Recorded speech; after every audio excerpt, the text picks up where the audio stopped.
Az vaxt sərf edib tez doymaq istəyənlər üçün fast food qidalar əvəzsizdir. Baxmayaraq ki, hər birimiz onların zərərindən xəbərdarıq. Yenə də ən son pulumuzu belə ayaqüstü qidalanmaya xərcləməkdən çəkinmirik. Müxtəlif ziyanları olan bu qidalar indi bir çox dünya megapolislərində insanların baş bəlasına çevrilib. İnsan orqanizmi üçün vacib olan vitaminləri olmayan, insanlarda şişmanlıq yaradan və hətta kişilərdə sonsuzluğa gətirib çıxaran fast foodlardan imtina edə bilmirsinizsə, mütəxəssislərin xəbərdarlıqlarına mütləq qulaq asın. Bu cür qidaları qəbul edenlər həm də müəyyən qazlı sularla yanaşı onları da qəbul edirlər. Bunlar da sırf o qazlı sularla bunları qəbul edəndə həzm prosesi, yağların parçalanması, bunlar tamamilə pozulub, piylənmə deyilən bir şey yaranır.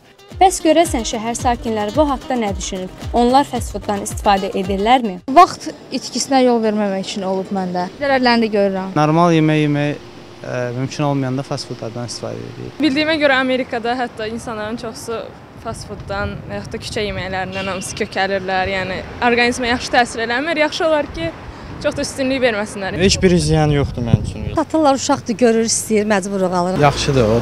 Elə bir keyfiyyətlidir. Ekoloji cəhətdən təmiz. Mədəni nevin yıxır. Şəhərimizdə fast foodla yanaşı qutab, piraşki kimi tez bazar qidalar da satılır. Belə qidalar gənclərin büdcəsinə ziyan vurmur, amma əvəzində onların sağlamlığı üçün böyük təhlükə mənbəyi yaradır. Əlbəttə ki, satış obyektlərində gigiyenik qaydalara düzgün əməl olunmasa, Azərbaycanın mətbəx və qidalama mədəniyyətinin yüksək olması hamıya bəllidir. Amma digər sahələrdə olduğu kimi qidalanmağımızda da yeni vərdişlər əks etməkdəyik. Gənclərimiz Avropa fast foodlarına maraq göstərir və bəzən də bunu müasirliyin elementi kimi qəbul edirlər.